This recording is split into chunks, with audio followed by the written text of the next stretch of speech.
I'm McKenzie Atwood, and we've got another Steven Selects for you. Today, Steven Universe writers Matt Burnett and Ben Levin return to shine a light on the Mirror Gem, Ocean Gem two-parter. You actually talked to me. You helped me. It's Steven, right? I'm Lapis. Lapis lazuli. Are you really a crystal gem? Yeah! And Matt and Ben are going to stick around to answer more of your questions you guys sent us at my Twitter, MKAtwood, and the official Cartoon Network Twitter. So, here we go with Matt and Ben.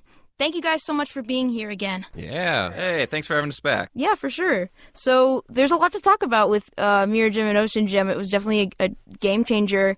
What was it like gearing up for, like, the first two-parter? You know, I don't know if, like, we had originally conceived it as a two-part or not, or if we just had the story where, like, this is too much for one episode. Maybe it didn't start like that, but it was, like, a two-parter for most of its life. Yeah. And, and it was, like, I know that in the initial conversation about the first 26, I think this was going to be much bigger. Like, it was almost like episodes 51 and 52, like the return and jailbreak, were almost kind of like elements of that were maybe going to be in here. But then it was like, oh no, let's push that out and step it out a little bit. As we may have mentioned before, I feel like in season 1 we were, trying to figure out when we were revealing things and when we were going to hit these big moments. And there was definitely this feeling that I think, like, the show, when it starts out, you've got the gems, and they're these heroes, and they fight monsters, and you sort of accept that concept because you're just like, I watch TV and movies. This is a thing that happens, Mm-hmm. And then I think as the point of season 1, we're sort of slowly revealing, like, oh, but why are there monsters? Like, Are there other gems? You just accept that there are these gems on Earth, and there's Rose was one that's not there, But, like, we're like, this is like where we're kind of making you question that concept that you took maybe at face value. Yeah. It's a thing that the show, I think, does throughout its run, is that it just kind of like drops something that makes you recontextualize everything you've seen before, which is why I think it's just such an interesting show to go back and rewatch. But I think we always knew that, like, there were gems before and there weren't gems anymore except for the crystal gems. And we were like, we're going to have to get to that and explain that at some point. And I think when you're first talking about that, you're like, well, when those other gems come back is when we'll know everything that happened. And that'll be the first story we do about that. But, like, as you talk about these stories, like, you realize that there's, like, steps you can take to get to those things. And it's, like, more satisfying for the audience to kind of, like, be brought along and drop clues. And then it also just gives you more stories of, like, oh, that's an episode in itself. Like, the gems from Homeworld, them just straight coming to Earth unprovoked, like, jumps the story forward. But, oh, like, we could do a story about, like, Earth is in isolation. They don't know what's going on with Earth. So let's tell the story about why Homeworld would become aware that something is up on Earth. So I think that's where, like, this in-between step of, like, finding Lapis and then finding out about the corruption and the monsters and then getting her to leave creates this story and this in-between step to eventually bringing gems from space to Earth. Yeah, there was a time where this would maybe be episode 13. Right. There was a time where we were like, this will come now. Like, we'll do this in the middle of this first order. And then we're like, okay, no, let's push this out a little more. And then there was also this thought of, like, could this be the last episode that we do? There was only this order of 26 that we had. Can we sort of make this feel like maybe this is a conclusive ending? You just learn that there are more gems out there and they help one. And then that's kind of it. That might be it for the show. Right, like the whole series finale, yeah. I feel like it would have been overwhelming if you would try to put everything, that whole reveal at once, because you didn't even know there were other gems at that point. Right. Other the ones you'd been introduced to. So you talked about a little bit about how the episode changed from, like, the conception to the final product. Can you tell us more about that? Yeah. I remember, like, early on, there was a Post-it in the room that we were writing in that just had that water tower in it. Mm-hmm. That was just, like, an image that we had, like, very early on that we kind of worked towards. I don't remember who came up with it. One of the sillier things that changed in the episode is that originally when Steven's running around town with the mirror, Mayor Dewey's supposed to go up on stage and sing a song about summer. Like Greg is helping Steven set up amps on the stage, and in the episode, there's a part where Steven almost gets hit by Mayor Dewey's truck, and he goes, "No!" And that's what we use for Lapis's "No" when the gems are trying to bubble her. And originally it was like Mayor Dewey was singing a song, and Steven's like, "No, it's like a horrible song." But Paul, who boarded that section, Paul Vallejo, changed it to him making a speech, and then it was a bunch of fart jokes. It's great to be here to celebrate the coming season. A warm summer breeze wafts through the air. Yeah. Right. A lot like I like that.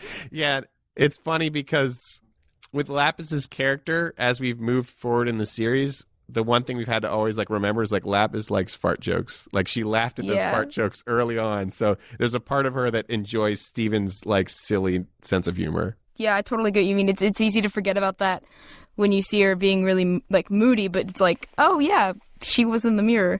Was it tough to like think about the dialogue? Yeah, that was I think the most difficult part of mapping out the episode was we had to have the mirror say some things at the end, so we had to engineer the earlier scenes so that there would be enough words for Lapis to use to make these sentences, and phrases and everything. So we really wanted this idea of like reusing images, because that's the mirror's power is that it can replay history. So it's replaying this day with Steven. Just for you, Steven. That was difficult. The other big thing about the episode that changed was this was like very early on. I think we were just talking about the idea, and I believe Rebecca, when like Greg gets hurt, there was an idea where Greg loses his leg in the fight with Lapis. Like he doesn't just break it, like he loses it, and then that Greg would have a robot leg from there on out. That's so dark. Yeah, and it wasn't us. It was Rebecca. We were like, okay, boss, but maybe let's walk it back a little bit. But I really like that. Like, yeah, we walked like that. As with a lot of things, we would like go in heavy and then walk it back a bit.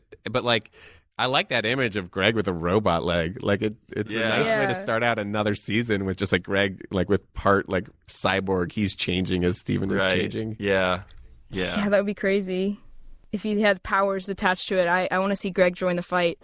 That's great. That's a constant conversation. It was fun. It's interesting because this is like kind of one of the few times that Greg tags along, because he usually kind of excuses himself from the gym activity, and like that's like separate for him. Wait up, kiddo. I'm coming with you. The feeling of this episode potentially being a series finale, and just also just being kind of like us just sort of like celebrating everything we'd built over the previous episodes. It was like, it feels right to bring him along and stuff. But the conversation about how involved Greg, there's been stories we haven't done where Greg maybe gets a little more actively involved, but I think we like how strongly he represents just like a pure human side of things in Steven's family and stuff. Right. Keeping him that way. Yeah, there's definitely multiple conversations about giving him like a laser gun or something. He gets to tag along and save the light in the console game, and that's been really fun. Seeing people react to that. Yeah, because that's just fun. Yeah. Yeah. The like as you mentioned, like this one, I think what's really cool about Mirror Gem and Ocean Gem is that it is really a culmination of all the episodes that came before it. You see all the characters together. Even Lion gets a play in there. You get to see Steven's like 3 big powers. Like he both heals. Oh, I can fix your gem. I have healing powers. Wait, you have healing powers? I know, right? He forms a bubble. He uses his shield really successfully, I think for the first time. When he's defending that attack.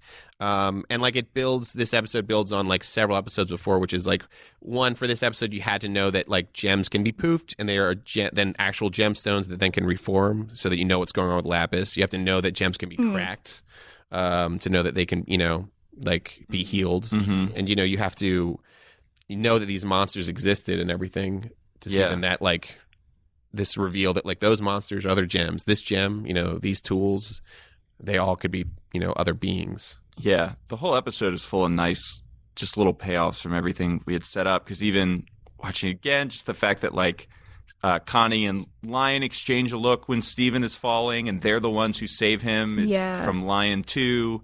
that she has a connection with Lion and she knows his powers and knows how they work. And it's like, that's kind of followed throughout the series that like her and Lion are maybe better friends than Steven and Lion. And Joe threw all these like great like callbacks into the fights, with Purple Puma. Oh, yeah. Amethyst fighting herself, and then that joke where Pearl is like, I hate fighting me, because she was proof by herself in another one of his episodes. So those are like nice, fun callbacks to everything you've seen. Just a fun reward if you've been watching. Yeah, I think, it's just such a satisfying episode. And I think it's the one that it's like, it really does tell the audience that like we're tracking all this stuff and this is ongoing. Like every episodes affect each other, because we remember all these previous episodes and just everything it's going to keep building on itself. So yeah, I don't know, it's really strong. Yeah, it's like leading somewhere. Mm-hmm. Yeah. Were there any other alternate endings that you guys considered after the whole fight happens and Lapis is about to she just takes off, or was that always the intention? I think Lapis was always supposed to leave. Yeah. I don't know if like we had maybe like at the end there's a more ambiguous line from Garnet where it's like, we'll see what happens now. Like that was added in later. Yeah, so I think originally we probably were waiting to see what would happen to add a line like that. Like I think that if we didn't get any more episodes, we would have had a more conclusive line about Lapis. But then the line became like, well, now the cat's out of the bag. Right. Stuff's going to happen. Yeah, but it was always this, and even I think the way that it plays of that, it's this awkward goodbye, and she just leaves immediately. I think that tone I think was always like in a premise and outline form too. It's just like very funny that they only knew each other for like all of 24 hours, so it's not going to be this huge. There's a connection there, but it's still not like best friends saying goodbye. It's awkward, and Lapis is a little bit awkward too. So. The Bob thing. Yeah. Yeah, the Bob thing. That was in joke in the fandom. Yeah, Jeff did that. I think, right? Jeff Liu boarded that section. I think he must have written in the. I think that was a joke that came up in the room. I think, but I don't remember. But yeah, and it's funny how it's been carried through. I really love how Jeff added that weird shiver. Oh yeah, when he slaps his hand on her back. It's really funny. Yeah, I think that it was really cool. Seeing the fight scene that happened before that. Mm-hmm. I feel like it's the first big team fight we saw. Yeah. Like, it was crazy. What's it like when you guys, what kind of input did you guys have in that? I mean, I think a lot of that was really Joe Johnston. Oh, yeah. It totally was. Like, it's just, that was one where in the outline, I think we really just, hey, Lapis attacks the gems with water. I don't even think it was laid out that they were doppelganger constructs. Did that. Yeah, he came up with that, I think, all by himself. Yeah. Or, with Jeff. But that was like, I remember seeing that pitch and be like, whoa. Yeah. This is happening. Yeah, it was great. It was fantastic. So cool. Like, I was really, that was Joe Johnston. Yeah, just poured himself into it. It was amazing. It was also just staggering to see, like, how powerful Lapis is. It's just ridiculous, Yeah. Right. She just, she was holding up the ocean, fighting all the crystal gems one-on-one. It was, again, like something you mentioned about, it sort of reframed the perspective of the crystal gems. You're like, oh, we thought they were sort of infallible, but they just got taken out, by one person. Yeah, you think that these are the main heroes? Nobody can beat them. Like, no monster's too big, and then this other gem comes with super crazy powers, and you're like, whoa, there's more out there, and they're very powerful. And I think it was something we had to keep in mind, too. Because this was the first other gem, this fight had to be big and exciting, and, she had to be a formidable foe against, all 5 of them fighting.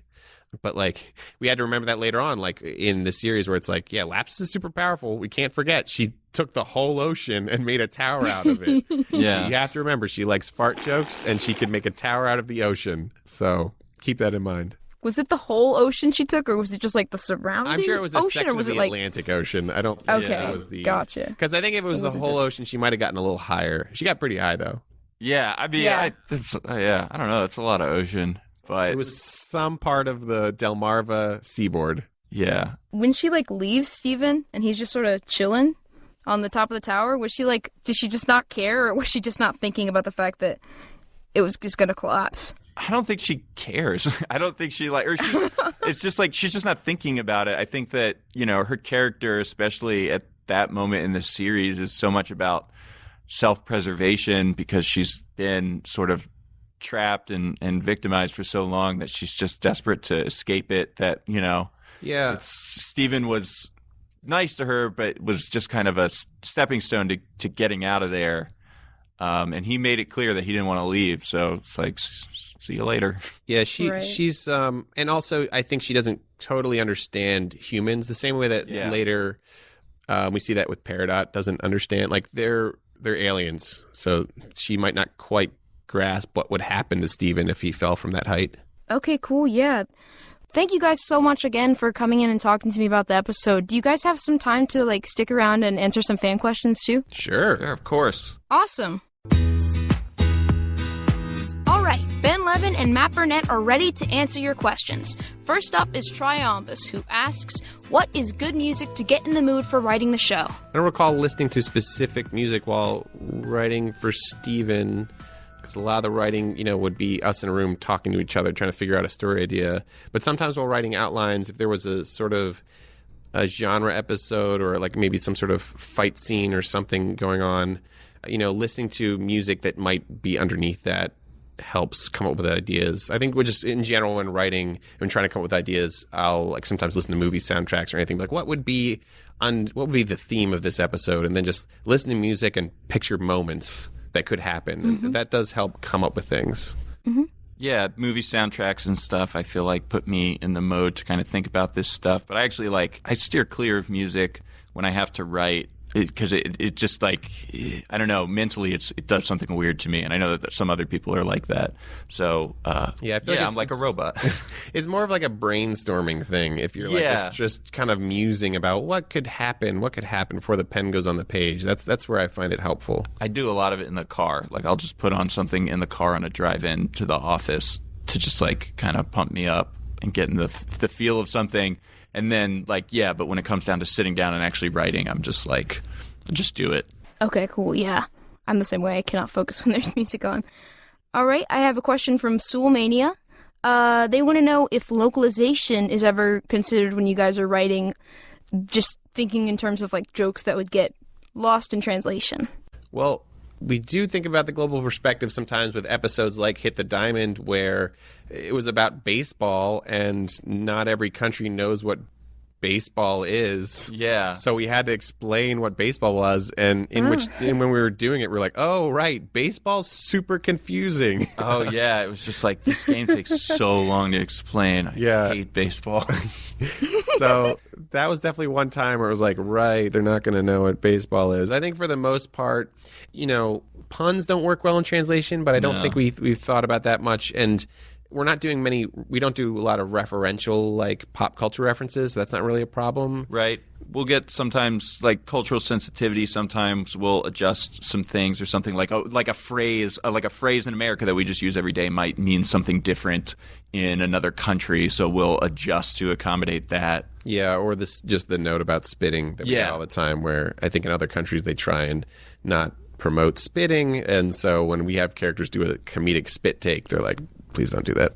Oh, I did not know that. Okay, I have a question from Joy, who wants to know what the biggest differences are about animation writing. I think, as far as writing we've written for live action, we've written for ourselves. I haven't written a book or something, so I don't know what that's like. I mean, I think that, if you're approaching it yourself, I don't think you should approach it as if there is a difference, because I feel like I've seen some writing that feels like it was written for animation, and it's you can't write animation. Animation is drawn. Animation is the act of drawing pictures and stringing them together so they move. So you can't write animation. Just writing is its own art form. So you should just write kind of the story that you want to do, and not worry about trying to make it feel like animation in your writing. There's definitely differences. We work on a board-driven show. So, you're not writing the script, you're writing the outline. You're very focused on the story structure and the beats, and you're letting a little bit of that, like the dialogue and the character and the specifics, you're leaving that to the board artist to figure out. So it is different in that way.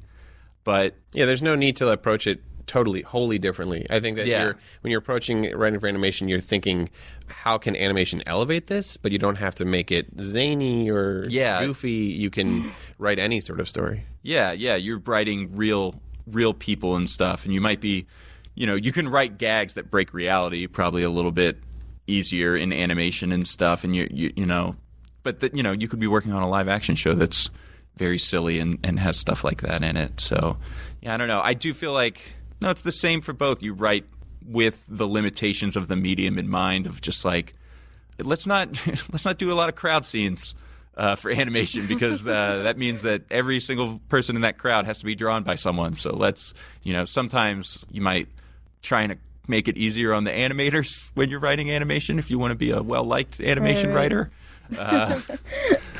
Yeah. Okay, cool. Yeah, thank you guys again so much for coming. Thank you. So you can watch all of the Steven Universe episodes at Cartoon Network or on the Cartoon Network app. And if you have a question for the Crewniverse, please tweet them to me at MKAtwood or to the official Cartoon Network Twitter. And please remember to use the hashtag StevenUniversePodcast.